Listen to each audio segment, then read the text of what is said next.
सलाम. परत एक बार आपण आजच्या या रविवारच्या भक्तीला आपण सुरुवात करूया. मी आपणा सर्वांचं स्वागत करतो. आपण प्रार्थनेद्वारे आजच्या या संपूर्ण भक्तीला सुरुवात करूया. सर्व शक्तिमान आकाशाने पृथ्वीच्या निर्माण करत्या आमच्या यहोवा परमेश्वरा, आम्ही तुझ्या चरणाजवळ येऊन तुझ्या नावाला लाखो लाख धन्यवाद देतो. जो तो आमचा आठवडाभर सांभाळ केलास आणि आम्हाला तू ही सुंदरशी वेळ दिली की आम्ही सर्वजण मिळून तुझी भक्ती आराधना करावी. या कोरोनाच्या काळामध्ये देवबापा आमचं एकत्रीकरण होणं देवबापा चर्चमध्ये बंद झालेलं आहे, पण प्रभूजी आम्ही तुझे आभार मानतो की ऑनलाईन सुविधा तू आम्हाला केल्यास, जेणेकरून आम्ही ऑनलाईन ही संगती पूर्ण करू शकतो. आम्ही तुझे आभार मानतो. आमच्या पित्या, आजची भक्ती तू आमच्यासाठी आशीर्वादाची कर. आम्हाला तू नवीन गोष्टी तू शिकव, तुझी आराधना आमच्याकडून करून घे. आम्ही आमचं जीवन पडताळतो आणि तुला विनंती करतो की तुझ्या शिक्षणाने, तुझ्या वचनाने तू आम्हाला आशीर्वादित कर. मी तुला विनंती करतो सर्व प्रकारे प्रभूजी आमचं जीव, आत्मा, शरीर, आमचं कुटुंब सर्व तुझ्या हातामध्ये सुपूर्द करत आजच्या भक्तीचा चालक मालक तू हो. पवित्र आत्म्या तू ये आणि आम्हाला स्पर्श कर. येशू आमचा तारणारा यशद्वारे प्रार्थना करतो म्हणून तो ऐकत्या. आमेन. आपण देवबापाची स्तुती करूया आणि सुरुवातीला एक गीत जे आहे ते गाऊया आपण. जय जय प्रभु यीशु की हमको बचाने आया जगत में उसकी स्तुति करो.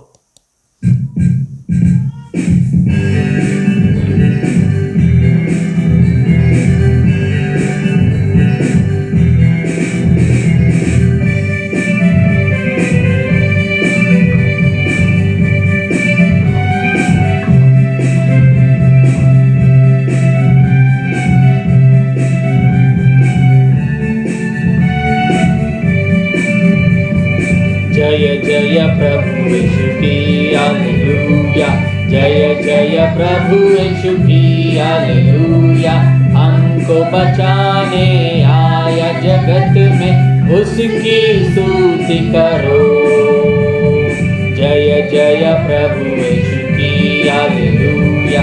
जय जय प्रभु यीशु की हालेलुया. हमको बचाने आया जगत में उसकी स्तुति करो. हालेलुया. ओ साना ला ला ला ला ला. हालेलुया में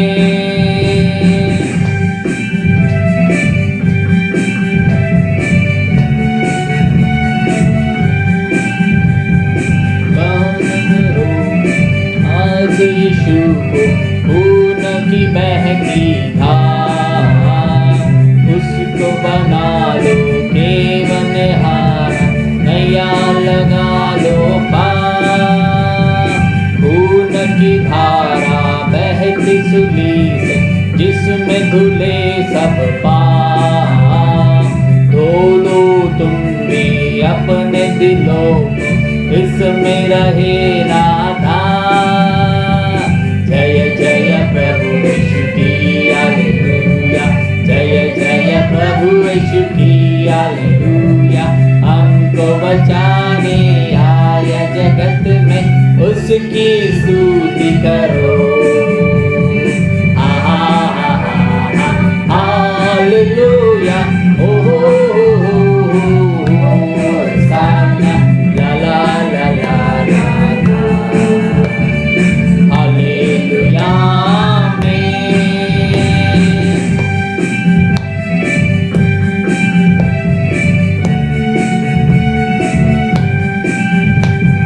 ग्रहण करो तुम आज यीशु को, प्रेम की बहती धार. उसको बना लो केवल हारा, नया लगा लो पार. ग्रहण करो तुम आज यीशु को, प्रेम की बहती धार. उसको बना लो केवल हारा, नया लगा लो पार. जय जय प्रभु यीशु की हालेलुया. जय जय प्रभु यीशु की हालेलुया. हमको बचाने आया जगत में उसकी स्तुति करो.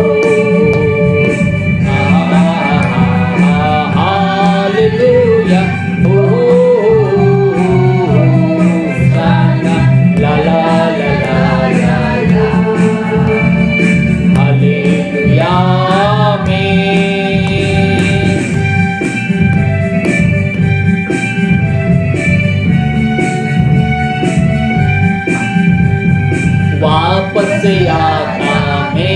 प्रभु जी ले जाएगा साथ।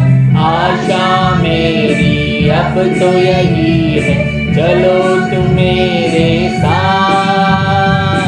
वापस आता मेरा प्रभु जी ले जाएगा साथ।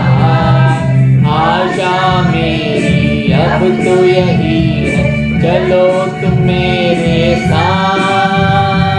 जय जय प्रभु यीशु की हालेलुया, जय जय प्रभु यीशु की हालेलुया।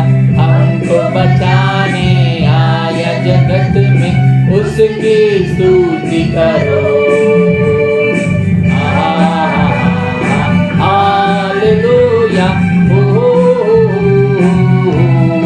साना ला ला ला ला ला ला। हालेलुया में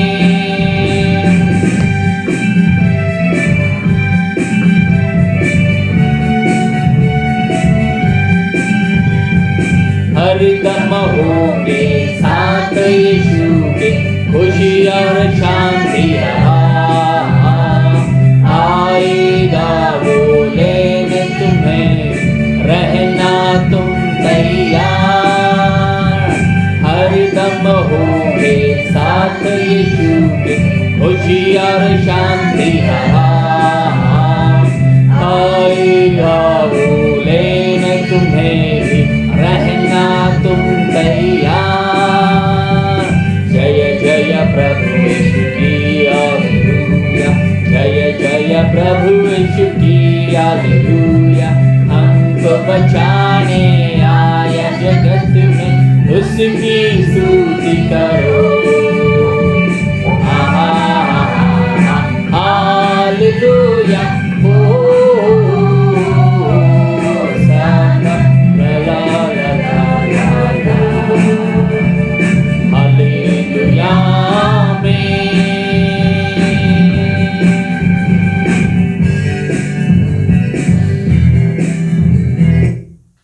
आणि आपण खरोखर त्याचा गौरव करूया, है ना. जो आपल्या सोबत राहणारा देव आहे, जो आपल्याला चालवणारा देव आहे, आपण त्याचा गौरव करूया. आपण थोडा वेळ जो आहे तो आपण त्याच्यासमोर स्तब्ध राहूया. भावांनो बहिणींनो, आपण विचार करूया. मागच्या मार्चपासून आपण लॉकडाऊन आहोत, घरामध्ये आहोत आणि कधी न अनुभवलेल्या परिस्थितीमधून आपण जात आहोत. कधी कामावर जातो, कधी नाही जातो. पैशाची आवक जावक बंद झालेली आहे. घरामध्ये बसून कदाचित आता कंटाळा आला असेल, शिक्षण बंद आहेत. या सर्व गोष्टींनी आपण ग्रासलेलो आहोत. पण प्रभूची भक्ती आपल्याला त्याने कधी बंद होऊ दिली नाही. अशी वेळ कधीच आली नाही ह्या दिवसांमध्ये की आपल्याला पूर्ण चर्च जी आहे म्हणजे भक्ती झालीच नाही किंवा होऊ शकणार नाही असं अडखळून त्यांनी येऊ दिलं नाही. कारण की परमेश्वर त्याच्याजवळ येण्याचा मार्ग जो आहे तो कधीही बंद करत नाही आणि होऊ देत नाही. आणि आपण त्या देवाचे आभार मानूया. कारण की या पृथ्वीची निर्मिती केल्यापासून तर ह्या क्षणापर्यंत परमेश्वराने त्याच्या समोरचा जो मार्ग आहे, त्याच्या जवळ येण्याचा मार्ग जो आहे तो मोकळा ठेवलेला आहे. आपण आभार मानूया की परमेश्वराने हे सर्व अडखळणं दूर ठेवले आणि आपल्याला नित्य मार्गदर्शन करणारा आपला पवित्र आत्मा आपल्यासोबत होता. त्याबद्दल आपण देवाचे आभार मानूया. थोडा वेळ आपण मध्यस्थीच्या प्रार्थनेकडे जाऊया. आपण एकमेकांसाठी प्रार्थना करूया. ज्यावेळेला आपण ह्या आपल्या भक्तीमध्ये आहात त्यावेळेला आपण सर्वजण आपल्या चर्च मेंबर जे आहेत त्यांची आठवण करूया. आपण सर्वजण जे गरजूवंत आहेत त्यांच्यासाठी आपण प्रार्थना करूया आणि आपण ह्या सर्व गोष्टी लक्षात घेऊया आणि आपण त्या परमेश्वराकडे मागूया. सर्व आजार जो आहे, विशेष करून हा कोरोना व्हायरस निघून जावा यासाठी आपण प्रार्थना करूया. आपण प्रार्थना करूया आपल्या चर्चमधले जे सर्व तरुण आहेत, विशेष करून, कारण की त्यांच्यासमोर एक मोठं जीवन आहे आणि त्यांना ह्या दिवसांमध्ये विशेष करून प्रभूने स्थिर ठेवावं ह्यासाठी आपण प्रार्थना करूया. आणि आपल्या चर्चमध्ये जर आज कोणी निराश आहे, आजारी आहे, तर त्यांच्यासाठी आपण प्रार्थना करूया. चला आपण प्रार्थना करूया ह्या सर्व लोकांसाठी.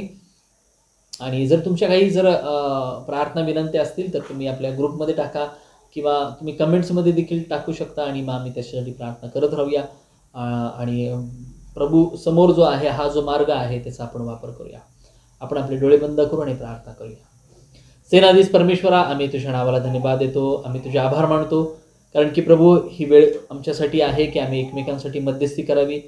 आम्हाला ठाऊक नाही की प्रभूजी आज लोक ॲक्च्युअल कुठल्या परिस्थितीमधून जात आहे, पण त्या प्रत्येक विश्वासणाऱ्यासोबत राहणारा आमचा परमेश्वर तू आहेस. आम्ही तुला धन्यवाद देतो. आम्हाला ज्या प्रकारे तू सांभाळत आहेस, ज्या प्रकारे आमच्या गरजा पुरवत आहेस आणि पुरवणार आहेस, आम्ही तुझे आभार मानतो आमच्या पित्या. कारण की ह्या दिवसांमध्ये ज्या साक्ष आमच्या जीवनामध्ये आम्ही पाहतो, ज्या प्रकारे तू आमच्या प्रार्थनेचं उत्तर देऊन आमच्या सर्व गरजा पूर्ण केल्या, आम्ही तुला लाखोलाख धन्यवाद देतो, तुझा गौरव करतो, तुला सन्मान देतो. हे आमच्या पित्या परमेश्वरा, आम्ही प्रार्थना करतो प्रभूजी त्या आमच्या भावांसाठी, त्या बहिणींसाठी, ज्या आज प्रभूजी ह्या परिस्थितीमध्ये निराश असतील, त्रासामध्ये असतील, ते सर्व काढून टाक प्रभूजी, मी तुला विनंती करतो. आम्ही सर्व प्रकारच्या विशेष करून तरुणांना करिअर फोकस राहण्यास सहायता कर. जरी ह्या दिवसांमध्ये आर्थिक परिस्थिती कुटुंबाची आणि देशाची खालवलेली आहे, पण त्यांच्यासाठी तो एक चांगलं भविष्य ठेवलेलं आहे. आणि म्हणून सर्व प्रकारच्या निराशेमधून आमच्या तरुणांना तू काढ, अशी मी तुला विनंती करतो. आणि या दिवसांमध्ये प्रभूजी जे जॉबलेस आहेत, ज्यांना काम नाही आहेत, त्यांना तू एक नवीन आशा दे, त्यांचे तू मार्ग मोकळे कर, जॉब्स मिळतील, बिझनेस जे सुरू करतायत आम्ही त्यांच्यासाठी प्रार्थना करतो. बंधू सोनवणे आहे, त्यांचा देखील बिझनेस प्रभूजी तू जे सुरू करत आहे ते तू आशीर्वादित कर, बहुगुणित तू कर आणि सर्व प्रकारचे तुझे आशीर्वाद त्यांना दे, मी तुला विनंती करतो. हे आमचे उद्धारकर्ता दे बापा, तुझं वचन आम्ही ऐकणार आहोत, त्या वचनाच्याद्वारे तू आम्हाला संजीवित कर प्रभूजी. आम्ही त्या सर्व भावांसाठी, त्या बहिणींसाठी जे आज प्रभूजी ह्या स्क्रीनसमोर आहेत, त्या सर्वांना तू स्पर्श कर, मी तुला विनंती करतो. आजचा संपूर्ण वेळ आम्ही तुझ्या हातात देतो, तुला मान सन्मान गौरव देत प्रार्थना आमचा आणि जगाचा तारणार आहे प्रभू येशू ख्रिस्त याच्याद्वारे करतो, म्हणून तो ऐक पित्या. आमेन. आमेन. आपण देवाचे आभार मानूया, कारण की ही वेळ आहे की ज्यामध्ये आपण त्या सेनाओं का यहोवा जो आहे आपला परमेश्वर, त्याचा आपण गौरव करूया. सेनाओं का यहोवा, आपण हे गीत गाऊन जो आहे ते परमेश्वराचा गौरव करूया.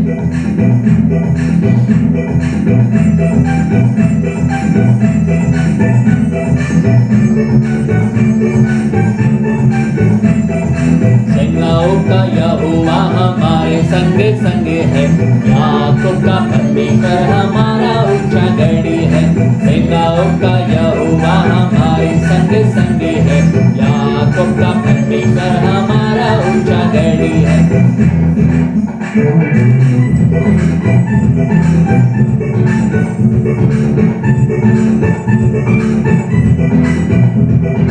जिसने आकाश बनाया, जिसने पृथ्वी बनाई, जिसने आकाश बनाया, जिसने पृथ्वी बनाई, वो सर्वशक्तिमान प्रभु है, वो यहोवा हमारे संग संग है.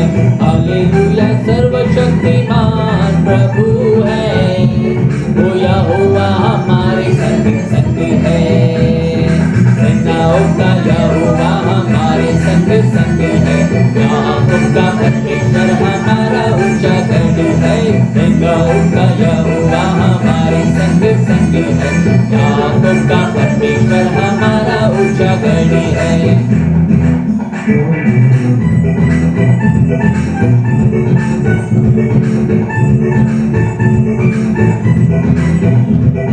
मंदिर को जिसने दुभागा, जंगल में से मार्ग निकाला. समंदर को जिसने दुभागा, जंगल में से मार्ग निकाला. सर्वशक्तिमान प्रभु है, वो यहोवा हमारे संग संग है. सर्वशक्तिमान प्रभु है, वो यहोवा हमारे संग संग है. सेनाओं का यहोवा हमारे संग संग है, याकूब का परमेश्वर हमारा ऊंचा गढ़ है. सेनाओं का यहोवा हमारे संग संग है, याकूब का परमेश्वर हमारा ऊंचा गढ़ है.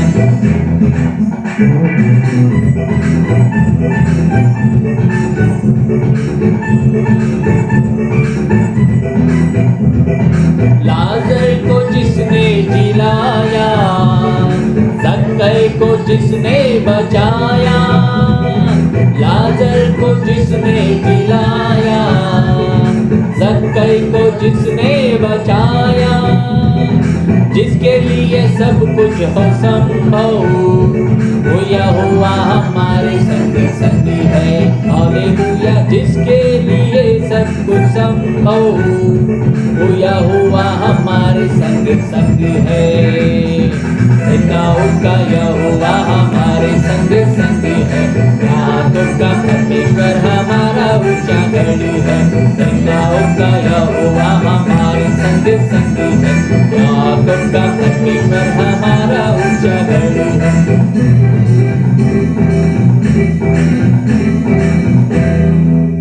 आणि तो आपल्या सोबत आहे, आपण त्याला धन्यवाद देऊया है ना. आणि म्हणून त्या परमेश्वराला आपण परत एक वार विनंती करूया की प्रभू आम्हाला तू चालव. जो पवित्र आत्मा आपल्याला चालवतो आपण त्याचा गौरव करूया. ले चल मुझे, ले चल मुझे.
चालण्यास तू सहायता कर प्रभूजी. तू रोज आणि रोज आमच्याशी बोलणारा देव आहेस.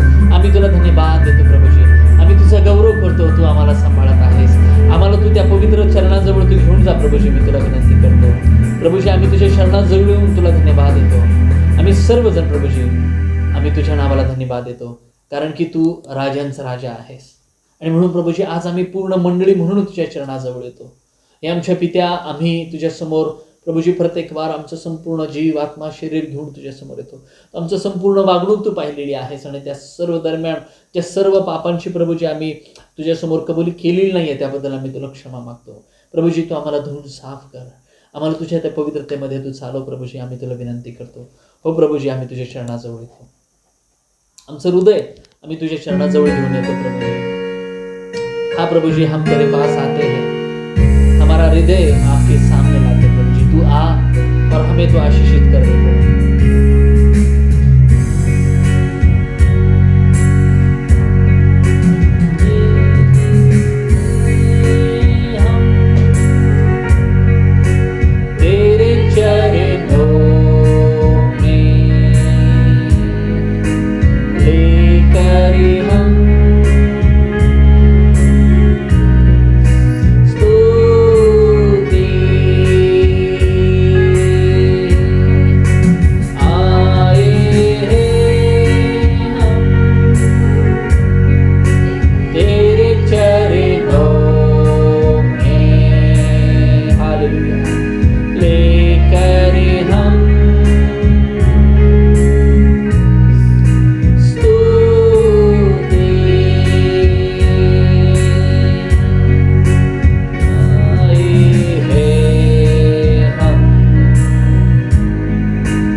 प्रभूजी अपुरे आहोत तुझ्या बिना प्रभूजी.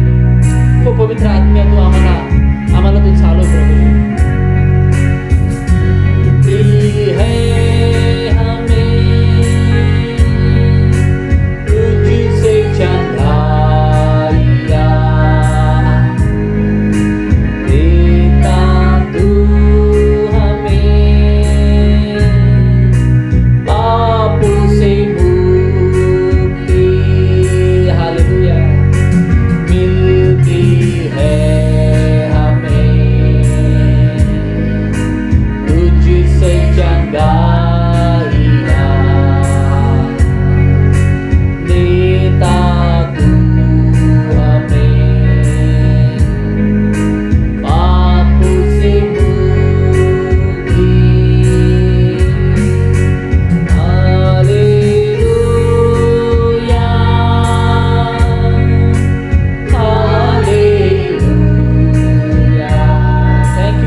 विनंती करतो, अरे मसीहा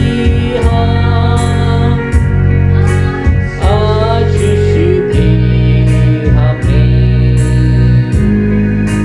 आत्मा से तू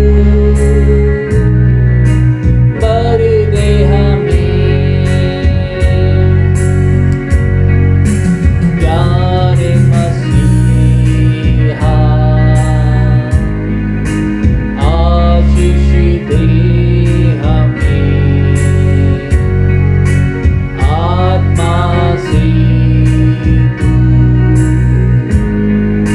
भर दे हमें, भर दे हमें। Hallelujah, hallelujah,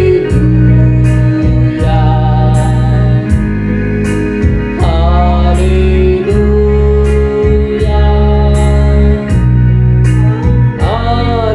hallelujah. प्रभू तू आम्हाला आशीर्वादित कर, आमच्या सर्व मंडळी त्या लोकांना जे आमच्याशी जुळलेले आहेत त्यांना तू आशीर्वादित कर, त्या सर्व निराशेमध्ये प्रभूजी तू नवीन आनंद तू दे, सर्व त्रास तू काढून टाक प्रभू। धन्यवाद देतो, हम बच्चे हैं परम पिता की, बड़ी नाहे हमें वचनों में,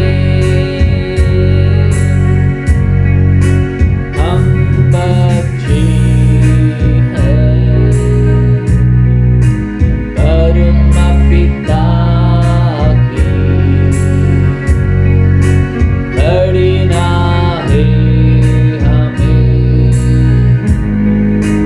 वचनों में, वचनों में।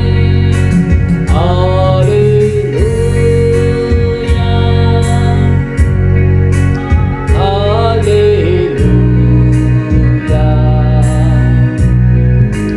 Hallelujah,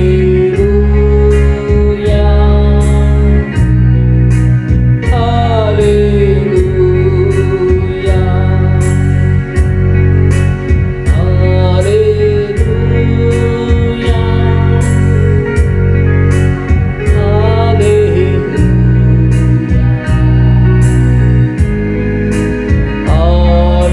hallelujah. प्रभूजी तू आम्हाला स्पर्श कर प्रभूजी, हो प्रभूजी आम्ही तुला धन्यवाद देतो, आम्ही तुझा गौरव करतो प्रभूजी, आम्ही तुझ्या नावाला लाखो लाख धन्यवाद देतो। तू आमचा देव आहेस, तू तारणारा आहेस, आम्ही त्याबद्दल तुझ्या नावाला धन्यवाद देतो प्रभूजी, आम्ही तुझा गौरव करतो प्रभूजी। Thank you Jesus, thank you Jesus. आम्ही तुला काय देऊ शकतो प्रभूजी? हे जगामधली एकही अशी गोष्ट नाही की ज्याच्यामुळे प्रभूजी तू संतुष्ट होऊ शकतोस। तुला जर कशामध्ये आनंद आहे तर आमच्या संगतीमध्ये आनंद आहे। आम्ही तुला धन्यवाद देतो प्रभूजी, आम्ही तुझ्या नावाला धन्यवाद देतो प्रभुजी। हम तेरा शुक्रिया अदा करते हैं क्योंकि तूने हमें चुना है, हमें इस राह पर चलाया है जिस राह पर प्रभुजी तू है, तू हमारे साथ है प्रभुजी। हम धन्यवाद देते हैं क्योंकि तू हमें ना छोड़ने वाला परमेश्वर है, ना हमें तू त्यागता है, तू हमें सिर्फ प्यार और प्यार करता है। हम शुक्रिया अदा करते हैं प्रभु जी, हम तेरा शुक्रिया अदा करते हैं प्रभु जी, तेरे नाम को हम धन्यवाद देते हैं प्रभु जी।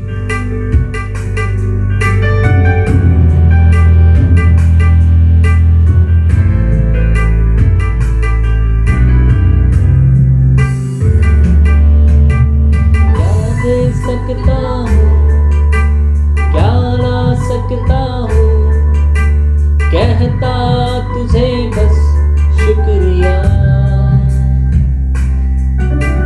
क्या दे सकता हूँ क्या ला सकता हूँ, कहता तुझे बस शुक्रिया शुक्रिया शुक्रिया शुक्रिया तेरा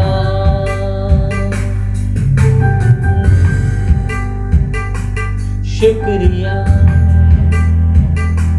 शुक्रिया यीशु तेरा।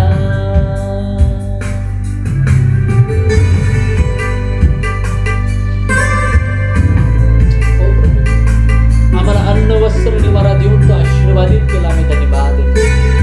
थँक्यू जीसस, आम्ही धन्यवाद देतो प्रभूजी, तुझ्या प्रेमासाठी आम्ही धन्यवाद देतो। हम शुक्रिया अदा करते हैं प्रभु जी, तेरे हर एक देन के लिए हम शुक्रिया अदा करते हैं। Thank you Jesus. सारी दुनिया तेरी है,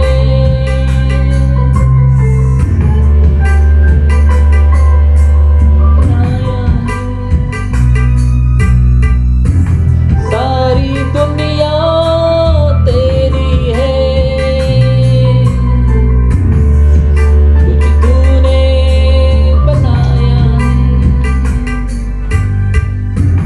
मुझको भी तूने बनाया है, रे जैसा किया है,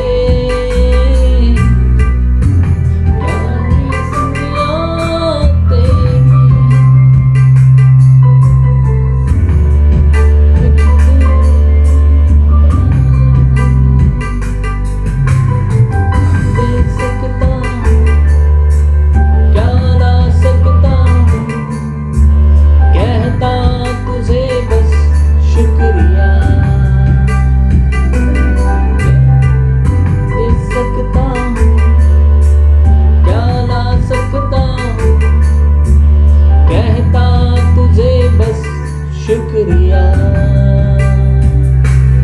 शुक्रिया शुक्रिया शुक्रिया यीशु तेरा।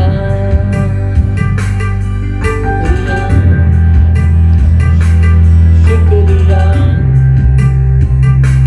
शुक्रिया यीशु तेरा।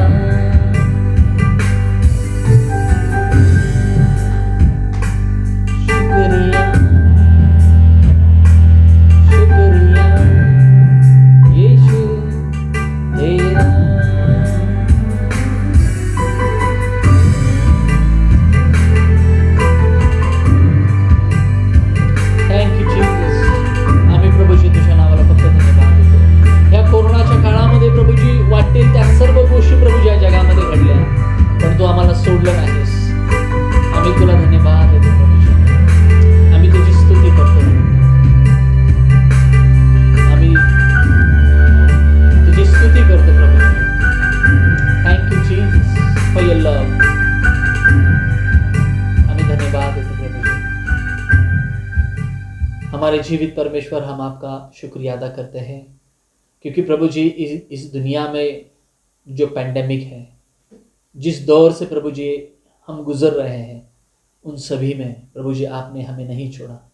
हम धन्यवाद देते हैं आपके प्रेम के लिए, आपके सहायता के लिए, आपके हर एक प्रोविज़न के लिए हम धन्यवाद देते हैं, आपकी उपस्थिति के लिए हम धन्यवाद देते हैं। प्रभु जी हम तेरा पवित्र वचन सुनने वाले हैं और प्रभु जी तू जानता है हमारे हृदय की ज़रूरत क्या है, तो हमसे बात कर पवित्र आत्मा। मैं तुझसे विनती करता हूँ, हर एक शब्द तेरा होने दे प्रभु जी, हर एक व्यक्ति की हर एक ज़रूरत को प्रभु जी तेरे इस वचन के द्वारा तू पूरा कर, ताकि प्रभु जी तेरा तेरा तेरा प्रभु जी उद्देश्य हमारे जीवन में पूरा हो सके।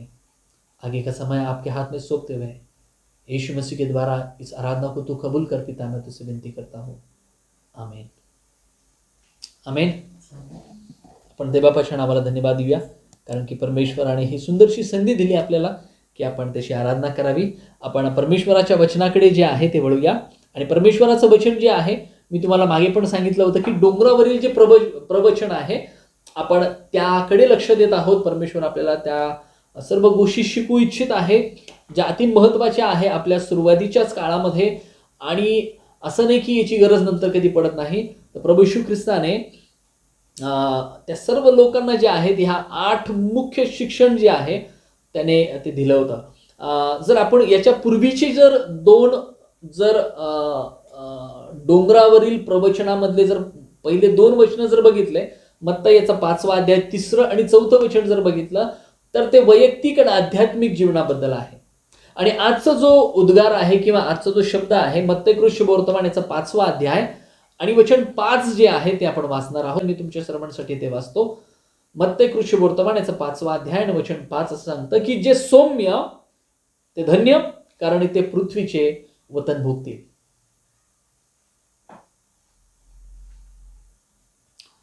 सौम्य हा जो शब्द आहे, आपण याचा जर अभ्यास केला तर त्याला नम्र पण हा शब्द दिला जातो.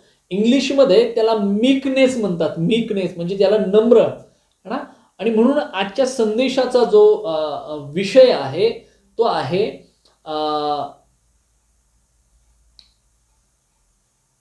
नम्रता ही ख्रिस्ती जीवनशैली आहे. नम्र जीवन जगणं जे आहे ही ख्रिस्ती जीवनाचा भाग आहे. आणि ख्रिस्ती जीवन जर काय आहे तर ते नम्रतेचं जीवन आहे. आणि म्हणून नम्रता ख्रिस्ती जीवनशैली आहे. ह्या विषयाकडे जे आहे परमेश्वर आपल्याला सर्वांना घेऊन जाऊ इच्छित आहे. ज्या वेळेला आपण हा पूर्ण मत्तईचा 5वा अध्याय वाचतो त्यावेळेला आणखी पुढे पण आहे, याच्या व्यतिरिक्त पण प्रभू येशूने जे आहे ती शिकवण दिली. पण मुख्यतः डोंगरावरील प्रवचन म्हटलं तर ह्या 8 गोष्टी ज्या आहेत ते आपल्या समोर निघून येतात. बऱ्याच वेळेला आजचं जे वचन आहे याला समजण्यास बऱ्याच लोकांचा गैरसमज झालेला आहे. नम्र हा जो शब्द प्रभू येशू ख्रिस्ताने ह्या ठिकाणी उद्गारलेला आहे की जे सौम्य आहे किंवा जे नम्र आहे ते धन्य आहे, कारण की ते पृथ्वीचे वतन भोगतील. प्रभू येशू ख्रिस्ताला सौम्य हा जो शब्द आहे किंवा नम्र जीवन जे आहे याकडे आपल्या सर्वांचं लक्ष जे आहे ते केंद्रित करायचं आहे. आणि मग आपण पाहतो की याच्या पूर्वीच्या वचनामध्ये देखील त्याने हेच म्हटलं होतं की त्याचे रिवॉर्ड म्हणजे एखादी गोष्ट करावी आणि त्याचे लगेच परिणाम जे आहे काय आहे हे लगेचच त्या ठिकाणी प्रभू येशू ख्रिस्त जो आहे तो सांगत आहे. आणि ह्या 3ऱ्या उद्गारामध्ये प्रभू येशू ख्रिस्त सांगत आहे की जे प्रभू येशू ख्रिस्तावरती विश्वास ठेवत आहेत त्यांच्या जीवनामध्ये नम्रता जी आहे ती येणं गरजेचं आहे. सौम्यता जी आहे, मीकनेस जो आहे तो येणं गरजेचं आहे. आता नम्रता याचा अर्थ असा नाही आहे की तो भित्रा व्यक्ती असावा है ना. आणि म्हणून ज्या वेळेला आपण ग्रीक शब्दामध्ये पाहतो मीक किंवा नम्र हा शब्द ज्या वेळेला आपण मूळ ग्रीक भाषेमध्ये जातो तर त्याला असं म्हटलेलं आहे की सौम्य, मराठीमध्ये जो भाषांतर केलेला आहे सौम्य वृत्तीचा व्यक्ती आहे किंवा नम्र वृत्तीचा व्यक्ती आहे है ना. याचा अर्थ असा नाही की तो कमजोर व्यक्ती आहे, तो ताकदहीन आहे, बलहीन आहे असं नाही म्हणत है ना. जर उदाहरण घ्यावं तर आपल्या सर्वांना घोडा जो आहे याचं घोडा माहिती आहे सर्वांना. घोड्याचं उदाहरण जर आपण घेतलं तर घोडा जो असतो तो खूप ताकदवर असतो है ना. आणि त्याला ट्रेनिंग पण दिलेली असते आणि तो खूप जास्त पळू शकतो, त्याच्यामध्ये खूप ताकद असते, तो लवकर थकत नाही. युद्धामध्ये म्हणा किंवा शर्यतीमध्ये म्हणा घोड्याचा वापर ज्या वेळेला करतात तर इतर प्राण्यांपेक्षा सर्वात जास्त कदाचित जो आहे मनुष्याला घेऊन जाणारा हा प्राणी असावा मला असं वाटत आहे.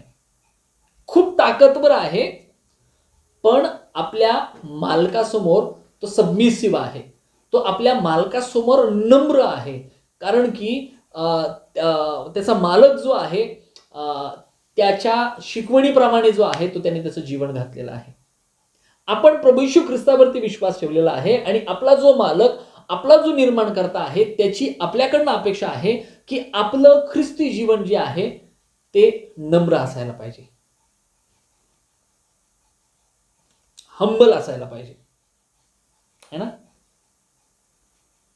आणि जो व्यक्ती नम्र नाही तो व्यक्ती गर्विष्ठ असतो, त्याच्यामध्ये इगो फार भरलेला असतो, त्याच्यामध्ये मीपणा जास्त भरलेला असतो आणि त्याच्यामध्ये स्वकेंद्रित जीवन जास्त भरलेलं असतं. पण प्रभू येशू ख्रिस्त जो आहे या सर्वांच्या विपरीत किंवा जगातल्या ह्या जीवनशैलीच्या व्यतिरिक्त जे आहे, अपोजिट जे आहे ते जीवन आपल्याला सर्वांना जगायला सांगत आहे. आणि ज्यावेळेला आपण नीतिसूत्र याचा 8वा अध्याय 13 वचनामध्ये पाहतो त्यावेळेला त्यामध्ये असं म्हटलेलं आहे, परमेश्वराचे भय धरणे म्हणजे दुष्कर्माचा द्वेष करणे होय, गर्व, अभिमान, कुमार्ग व उद्धमपणाची वाणी ह्यांचा मी द्वेष करतो. अशी वृत्ती जी आहे याचा परमेश्वर द्वेष करतो. तर जर अशी वृत्तीने पाहिजे तर मग आपली वृत्ती कशी असावी, आपलं जीवन कसं असावं, तर प्रभू येशू ख्रिस्त सांगतो की आपलं जीवन हे नम्र असावं.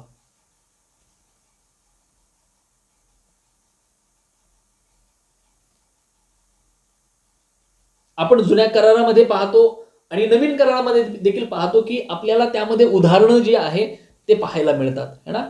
आणि म्हणून मी नम्र जीवन जगत आहे का, मी प्रभू येशू ख्रिस्तावर विश्वास ठेवत आहे, मी चर्चला रेग्युलर जाणारा आहे किंवा मी न जाणारा आहे, जे स्वतःला प्रभू येशू ख्रिस्तामध्ये चांगलं स्थिर मानणारे आहेत, त्यांनी हा देखील धडा जो आहे तो शिकणं गरजेचं आहे. ज्या वेळेला प्रभू येशू ख्रिस्त आपल्याला नम्र राहण्यासाठी सांगतो, तर नम्र व्यक्ती कसा असतो, नम्र व्यक्तीमध्ये काय गुणधर्म असतात, तर नम्र व्यक्ती जो आहे तो अभिमानी नसतो, गर्विष्ठ नसतो. तो जो आहे परमेश्वराच्या अधीन असतो, कठोर नसतो, निष्काळजी जीवन जगणारा नसतो, अति राग करणारा नसतो किंवा फक्त रागच करणारा नसतो, जो रागामध्ये कोणाची हानी करू शकतो असं त्याचं जीवन नसतं, बंडखोर नसतो, विश्वासामध्ये स्थिर असतो, कोणाला फसवणारा नसतो, समर्पित असतो.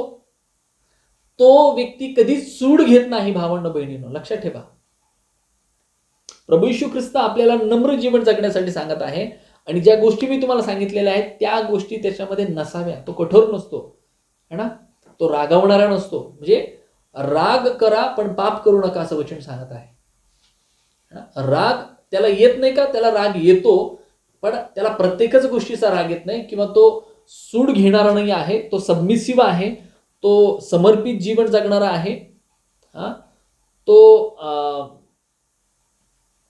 फक्त भांडणातच वेळ घालवत नाही, दिवस रात्र कधी पण फक्त भांडणं करणार नाही.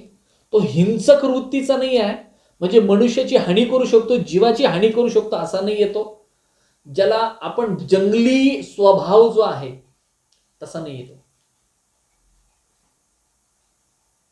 नेहमी तो नियंत्रणामध्ये असतो. त्याला माहिती आहे मी काय बोलतो, त्याला माहिती आहे मी कसं वागतो, त्याचं आपल्या स्वतःकडे बारकाईने लक्ष आहे आणि त्याचं स्वतःवरती नियंत्रण आहे. नम्र व्यक्ती कसा असायला पाहिजे.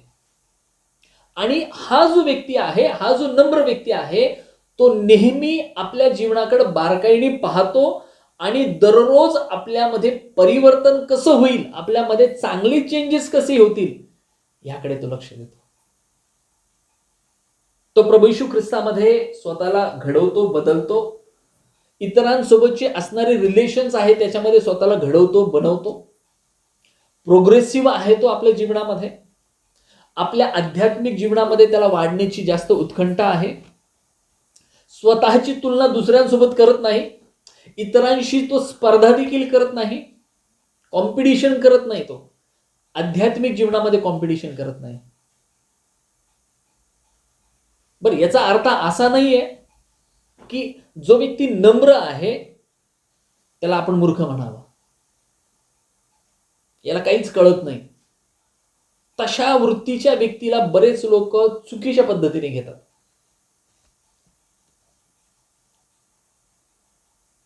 आणि म्हणून लोक आपल्याबद्दल काय विचार करतात याच्यापेक्षा देवाच्या वचनामध्ये सांगितल्याप्रमाणे जर आपण दिसत आहोत तर जगाची पर्वा करू नका भावांनो बहिणींनो. जग आपल्या विचाराप्रमाणे चालतं, पण ख्रिस्ती जीवन जे आहे प्रभूच्या वचनाप्रमाणे चालतं. आपल्याला आपलं जीवन कसं जगावं याची ब्लूप्रिंट जी आहे ती बायबलमध्ये दिलेली आहे. आपल्याला एक चांगल्या प्रकारे सार्वकालिक जीवनावरती कसं चालावं, कसं जगावं हे प्रभू येशू ख्रिस्ताने स्वतःच्या जीवनामधून दाखवलेलं आहे आणि त्याच्या वचनामधून देखील दाखवलेलं आहे. आणि म्हणून बरेच लोक तुमचा गैरसमज करतील, तुमच्याबद्दल गैरसमज करतील. आणि म्हणून आपल्याला हे नम्र जीवन जगणं जे आहे ते ऑप्शनल नाही आहे, कारण की प्रभू येशू ख्रिस्ताने ही शिकवण दिलेली आहे. जे नम्र ते धन्य, कारण की ते पृथ्वीचे वतन जे आहे ते भोगतील. तुम्हाला जर आनंदित राहायचं, धन्य म्हणजे ज्याला ब्लेसेड म्हटलेलं आहे किंवा आनंदित म्हटलेलं आहे, जर हे जीवन तुम्हाला आनंदित जर घालवायचं आहे तर नम्रता जी आहे ती धारण करणं आपल्याला गरजेचं आहे. बायबलमध्ये आपण वेगवेगळ्या ठिकाणी पाहतो. सफन्या याचा 2 अध्याय 3 वचनामध्ये असं म्हटलेलं आहे, देशातील सर्व नम्र जनांनो, परमेश्वराच्या न्यायानुसार चालणाऱ्यांनो त्याचा आश्रय करा. नीतिमत्व व नम्रता ह्यांचे अवलंबन करा. अगदी सफन्या जे पुस्तकामध्ये दिलेलं आहे याच्या व्यतिरिक्त पण दिलेले आहे, पण काही सिलेक्टिव्ह वचनामध्ये आपण पाहतो की जे नीतिमत्व व नम्रता ह्यांचे अवलंबन करा, म्हणजे कदाचित परमेश्वराच्या क्रोधादिनी तुम्ही दृष्टीआड व्हाल. परमेश्वराचा जो क्रोधाचा दिवस येणार आहे, जो न्यायाचा दिवस येणार आहे, कदाचित परमेश्वर तुम्हाला दृष्टीआड करेल, कारण की तुम्ही तुमचं जीवन नीतिमत्वाने, म्हणजे नीतिमान म्हणजे चांगलं जीवन आणि नम्रतेचं जीवन जे आहे तुम्ही जगलेले आहात. 2 कोरिंथ 10 अध्याय आणि 1 वचनामध्ये पाऊल असं म्हणतो की मी पाऊल तुमच्या बरोबर असताना तुमच्याशी लीनपणे वागतो, परंतु दूर असताना तुमच्याशी कडकपणे वागतो. तो मी ख्रिस्ताच्या सौम्यतेने व नम्रतेने तुम्हाला विनंती करतो. पाऊलच नाही तर सर्व शिष्य जे आहे त्यांचं जीवन नम्रतेने भरलेलं होतं, आणि पाऊल त्यांना सांगतो की मी तुमच्या सोबत जो आहे तो लीनतेने नम्रतेने वागतो, कधी कधी कडक पण वागतो. पाळक ह्या नात्याने, आध्यात्मिक गुरु ह्या नात्याने तो त्यांच्यासोबत कडकपणे पण वागायचा आणि तो लोक ऐकून घ्यायचे. ख्रिस्ताच्या सौम्यतेने व नम्रतेने मी तुम्हाला विनंती करतो. नम्रता ही आपल्याकडे नसेल कदाचित, पण ती आपल्यामध्ये आपल्याला आणावी लागल. आपल्याला त्याच्यावरती काम करावं लागल, कष्ट करावे लागतील, परमेश्वराकडे प्रार्थना करावी लागल, आणि आपल्या जीवनामध्ये ज्याही गोष्टीमुळे नम्रता येत नाही आहे तिला थांबावं लागणार आहे. इफिसकरास पत्र 4 अध्याय वचन 1 आणि 2 असं सांगतं की म्हणून जो मी प्रभूमध्ये बंदिवान तो मी तुम्हाला विनवून सांगतो की तुम्हाला झालेल्या पाचरणास शोभेल असे चाला. पूर्ण नम्रता, सौम्यता व सहनशीलता दाखवून एकमेकांना प्रीतीने वागवून घ्या. ख्रिस्ती मंडळीचे मस्तक आहे म्हणून सभासदांचे ऐक्य असावे हा मथळा तुम्हाला त्या ठिकाणी दिसेल. आणि ही ख्रिस्ती मंडळीचं, ख्रिस्ती लोकांचं जीवन जे आहे सभासदांमध्ये ऐक्य असावं, आणि म्हणून ही नम्रता जी आहे प्रभू येशू ख्रिस्ताने जी शिकवली, जी शिष्यांनी अवगत केली आणि शिष्यांनी जी मंडळांना सांगितली ते आपण पाहत आहे. फक्त प्रभू येशू ख्रिस्ताने डोंगरावरील प्रवचनामध्ये सांगितलं का? नाही, तर शिष्यांनी त्याचा अंगीकार केला आणि तेच पास ऑन केलं. आणि आज 2020 मध्ये मी तुम्हाला देखील सांगत आहे, परमेश्वर आपल्या सर्वांना सांगत आहे की नम्रता धारण करा. आज जगामध्ये द्वेष वाढत चाललेला आहे. युद्धासाठी पूर्ण पृथ्वीवरचे देश जे आहे ते तयार आहे, भांडायला तयार आहेत, सूड घ्यायला तयार आहेत. पण प्रभू येशू ख्रिस्त आपल्याला सांगतो की त्याला नम्र लोकांची गरज आहे.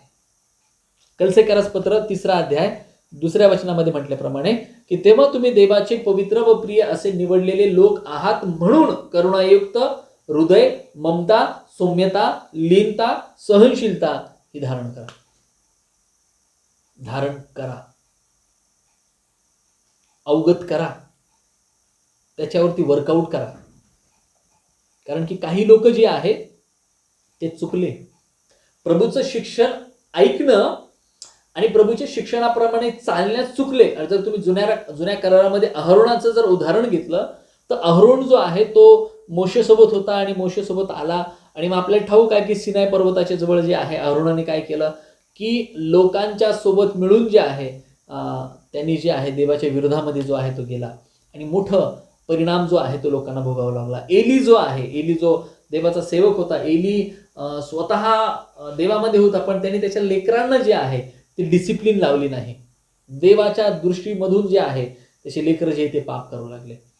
देवाचं शिक्षण ऐकणं आणि त्याचं अंमलबजावणी न करणं, आईवडिलांनी लेकरांना ती वळण न लावणं, याचा परिणाम लेकरं भोगतील. कदाचित तुम्ही प्रभूमध्ये फार असाल, पण जर तुम्ही तुमच्या मुलांना जर वळण लावलं नाही, नम्रतेचं वळण लावलं नाही, बायबलचं जर वळण लावलं नाही, तर परिणाम जे आहे ते भोगतील.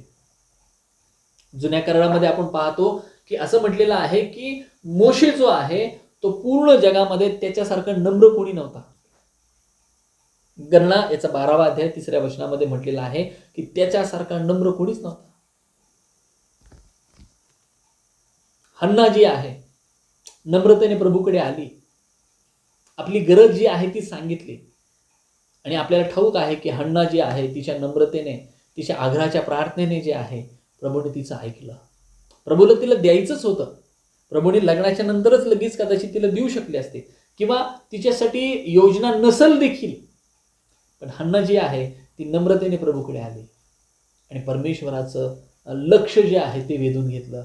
परमेश्वराने तिला ते दिलं जे अद्याप तिच्या जीवनामध्ये नव्हतं आणि म्हणून संतती जी आहे, सुंदरशी संतती देऊन परमेश्वराने आशीर्वादित केलेला आहे.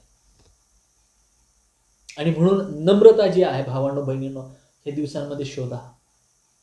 आपल्या जीवनाकडे बारकाईने लक्ष ठेवा. जसं सीसीटीव्ही लावलेला असतो तसं आपल्या स्वतःकडे आपला जो आत्मिक सीसीटीव्ही जो आहे तो आपल्या स्वतःकडे लावा. जग किती वाईट आहे याला सुधारवण्याचं कॉन्ट्रॅक्ट आपल्याला मिळालेलं नाही, कोणालाच नाही मिळालेलं. आपण सल्ला देऊ शकतो, मार्गदर्शन करू शकतो, पण आपण जगामध्ये जर कोणामध्ये बदल करू शकतो तर ते आपण स्वतः आहोत. नम्रता पहिले आपण आपल्यामध्ये आणू आणि मग दुसऱ्यांमध्ये आणण्याचा प्रयत्न जो आहे तो करूया. कामावरती असताना, घरावरती असताना, शाळेमध्ये असताना, संभाषण करत असताना, ह्या सर्व ठिकाणी जे आहे आपण नम्र कसे राहू प्रयत्न तर करा. एका दिवसामध्ये होणार नाही आणि असं कधी होऊ शकणार नाही आता मी नम्र झालो असं नाही होऊ शकणार. कारण की प्रत्येक दिवस वेगवेगळ्या घटना आपल्यासोबत घडतात, वेगवेगळे लोक आपल्यासोबत भेटतात, बोलतात, चालतात, प्रसंग वेगळे येतात, मूड वेगवेगळे असतो आपल्या भावना वेगवेगळ्या असतात प्रत्येक दिवसामध्ये. आणि म्हणून आपल्याला रोज आणि रोज याच्यावरती वर्कआउट करायचं आहे. जोपर्यंत आपण ह्या शरीरामध्ये आहोत तोपर्यंत आपल्याला त्याच्यावरती काम करणं गरजेचं आहे. आपल्या जीवनाकडे बघून दुसऱ्यांनी देखील ती नम्रता जी आहे ती शिकावी आणि आपल्यामधून, आपल्या कुटुंबामध्ये आणि आपल्या कुटुंबामधून जे आहे सर्वांकडे जे आहे ही नम्रता पसरावी, यासाठी आपलं लक्ष जे आहे ते नेहमी असावं. है ना? आणि म्हणूनच जसं वचनामध्ये म्हटलेलं आहे की जे सौम्य ते धन्य, कारण ते पृथ्वीचे वतन भोगतील. लगेच रिवॉर्ड आहे त्यामध्ये. आपल्याला ह्या ख्रिस्ती जीवनामध्ये आशीर्वाद भरपूर ठेवलेले आहेत आणि त्याच्यासोबत हा पण आहे की आपण जे आहोत ते वतन भोगणारे आहोत. वतन जे आहे ज्याला आपण वारसा म्हणू शकतो किंवा वतन म्हणजे आपल्याला फक्त ह्या पृथ्वीचंच नाही. ज्या वेळेला हे वचन वाचतात तर काही लोक फक्त जगिक वतन जे आहे, जगिक जो वारसा आहे याच्याकडे लक्ष देतात. पण भावांनो आणि बहिणींनो लक्षात ठेवा, परमेश्वर आपल्याला फक्त ह्या पृथ्वीचंच वतनाबद्दल सांगत नाही, जे अनंतकालचं जे वतन आहे त्याबद्दल तो सांगत आहे. वारसा जो आहे, जी मिळकत आहे त्याबद्दल तो सांगत आहे. पृथ्वीचं वतन जे आहे आपण जोपर्यंत जिवंत आहोत तोपर्यंत आपण भोगणार आहोत, पण त्याच्यानंतर खरं वतन जे आहे ते आपल्याला अनंत कालचं आहे, ते स्वर्गाचं आहे. आपण स्वर्गाचे वारीस, आपण देवाचे दत्तक लेकरं जे आहे ते म्हणून आहोत. है ना? पृथ्वी जी आहे ही त्याची आहे. है ना? दावीद म्हणतो की पृथ्वी व तिच्यावरील सर्व काही परमेश्वराचे आहे, जग व त्यात राहणारे परमेश्वराचे आहे. आणि म्हणून परमेश्वर आपल्याला ते वतन जे आहे, सार्वकालिक वतन जे आहे ते आपल्या तारणाच्या दिवसापासून जे आहे ते सुरू करतो आणि आपण त्या सार्वकालिक मार्गावरती चालायला सुरू करतो. आणि म्हणून लक्षात ठेवा की ही पृथ्वी त्याची आहे आणि जी नवीन पृथ्वी, जे नवीन आकाश तो आपल्यासाठी बनवणार आहे, सर्व त्याच्यावरती विश्वास ठेवणाऱ्यांसाठी वचन असं सांगतं की ही पृथ्वी आणि हे आकाश जे आहे ते नष्ट होईल आणि जे त्याची निवडलेले आहे परमेश्वर त्यांच्यासाठी एक वेगळी नवीन पृथ्वी, नवीन आकाश तयार करेल आणि आपण सर्वजण त्या ठिकाणी असणार आहोत. परमेश्वर हा आपल्याला तो वारसा देणारा आहे. है ना? पहिली म्हणजे आपण वारशाबद्दल बघितलं की वारसा देणारा परमेश्वर हा या जगाचा मालक आहे. दुसरी गोष्ट गलतीकाराच्या पत्रामध्ये आपण पाहतो 3रा अध्याय 27 वचनामध्ये, कारण तुमच्यामधील जितक्यांचा ख्रिस्तामध्ये बाप्तिस्मा झालेला आहे तितक्यांनी ख्रिस्ताला परिधान केलेले आहे. आपल्याला तो वारसा कसा मिळतो? फक्त नम्र जीवन जगल्याने मिळतो का? नाही. याची सुरुवात कुठे होती? प्रभू येशू ख्रिस्ताचा स्वीकार करण्यामध्ये, पश्चाताप करण्याने. आणि मग तो वारसा टिकतो कसा? तर नम्र जीवन आहे त्यामध्ये. आणि नम्र जीवन म्हणजे आपल्याला त्याचं सर्व आज्ञांचं पालन जे आहे ते केल्यामुळे जे आहे तो वारसा टिकून राहतो.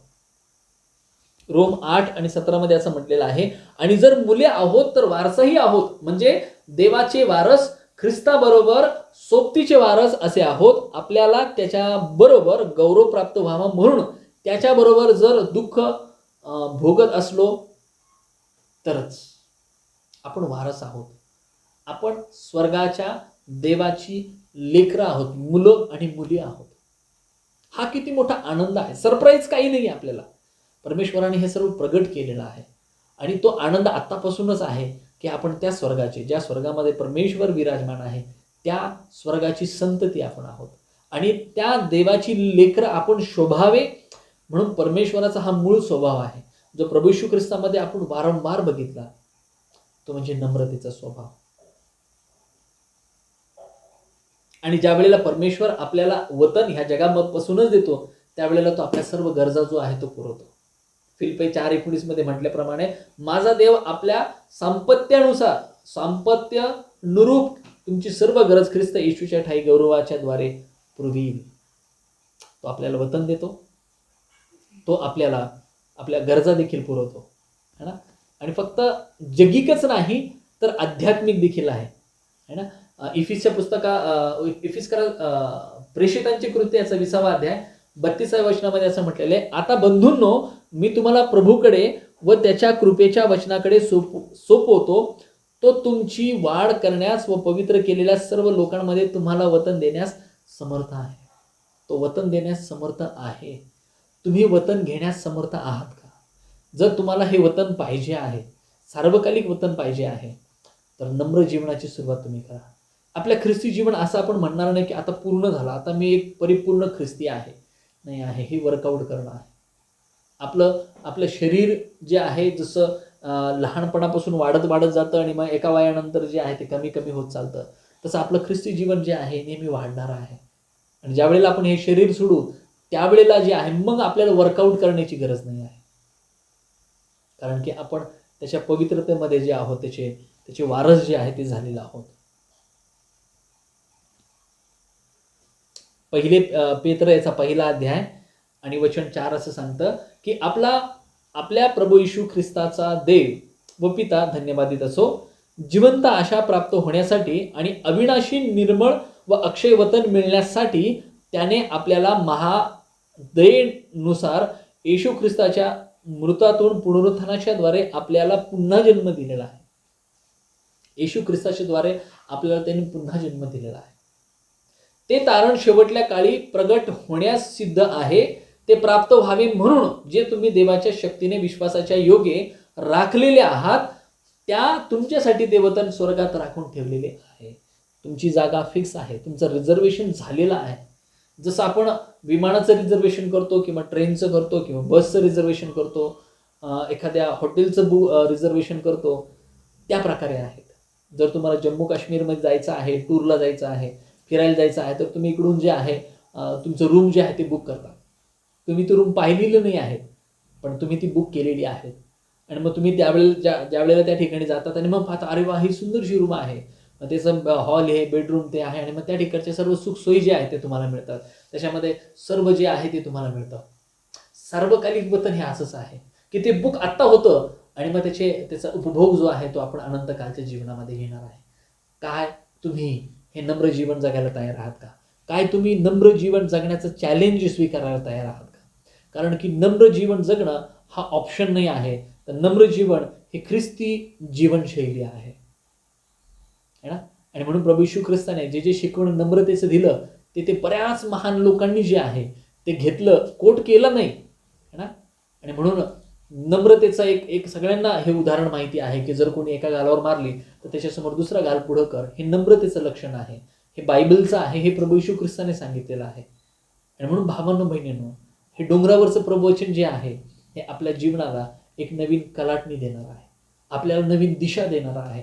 याच्याकडे दुर्लक्ष करू नका. परमेश्वराचं वचन हे आपल्याला उन्नती करणारं आणि प्रभूमध्ये वाढवणार आहे. काय तुम्ही स्वतःच्या जीवनाकडे इथून पुढे लक्ष देताल का?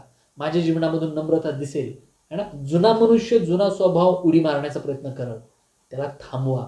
बस झालं, आता मला प्रभूच्या वचनाप्रमाणे नम्र जीवन जगायचं आहे. जर तुम्ही तयार आहात, जर तुम्ही हे चॅलेंज स्वीकारायला तयार आहात, तर देव तुम्हाला मदत करेल, परमेश्वर तुम्हाला मदत करेल, आपल्या सर्वांना तो मदत करेल आणि ह्या पवित्रतेच्या, ह्या नम्रतेच्या मार्गावरती आपल्याला चालवायला शिकवल. आपण प्रार्थना करूया. सेनाधीश परमेश्वरा, आम्ही तुझ्या नावाला धन्यवाद देत, तुझे आभार मानत तुझ्या शरणाचं पडतो. किती सुंदर आहे प्रभू की तू आम्हाला ही संधी दिली की आम्ही पृथ्वीवरचे वतन जे सार्वकालिकतेपर्यंत चालणार आहे ते तू दिलंस आम्हाला. आम्ही तुला विनंती करतो की आमच्या जीवनामध्ये ज्याही गोष्टीमुळे आम्ही नम्र जीवन जगू शकत नाही त्या आम्हाला तू दाखव, त्यामधून आम्हाला तू मार्ग तू दाखव, आम्हाला तू शक्ती दे, जेणेकरून सर्व ज्या गोष्टीमुळे प्रभूजी आम्ही चुकत आहोत त्या सुधरू शकू. आम्हाला शक्ती दे, मानसिक शक्ती दे, आध्यात्मिक शक्ती दे, शारीरिक शक्ती दे. आमच्या सर्व मंडळीला तुझ्या हातामध्ये दे. प्रार्थना प्रभू येशूच्याद्वारे करतो म्हणून तो ऐक पित्या, आमेन. हे आमच्या स्वर्गातील पित्या, तुझे नाम पवित्र मानले जाओ, तुझे राज्य येवो, जसे स्वर्गात तसे पृथ्वीवर येईल, तुझ्या इच्छेप्रमाणे हो. आमची रोजची भाकर आज आम्हास दे, आणि जसे आम्ही आमच्या ऋण्यास ऋण सोडले आहे तसेच तू आमची ऋणी आम्हास सोड, आणि आम्हास परीक्षेत आणू नकोस, तर आम्हास वाईटापासून सोड. कारण की राज्य, सामर्थ्य आणि योग सर्व काळ तुझीच आहे. आमेन. आता देवाचा आपण आशीर्वाद घेऊया. देवजो बाप याची प्रीती, देवजो पुत्र प्रभू येशू ख्रिस्त याची कृपा आणि देवचा पवित्र आत्मा याची संगती आणि शांती आमच्यासोबत जुडलेल्या प्रत्येक व्यक्तीसोबत इथून पुढे संगती असो. आमेन. तेरी इच्छा पूरी हो जाए, हाथों में तेरे जीवन है मेरा, मैं मिट्टी हूँ, तू है कुम्हार, मुझको उठा, मुझको बना, अपनी मर्जी से मैं चलता रहा, तुझको कभी भी अपना ना कहा, लेकिन प्रभु आज से मैं तेरे क्रूस को ले चलता हूँ, लेकिन प्रभु आज से मैं तेरे क्रूस को ले चलता हूँ. आमीन. सर्वांना सलाम.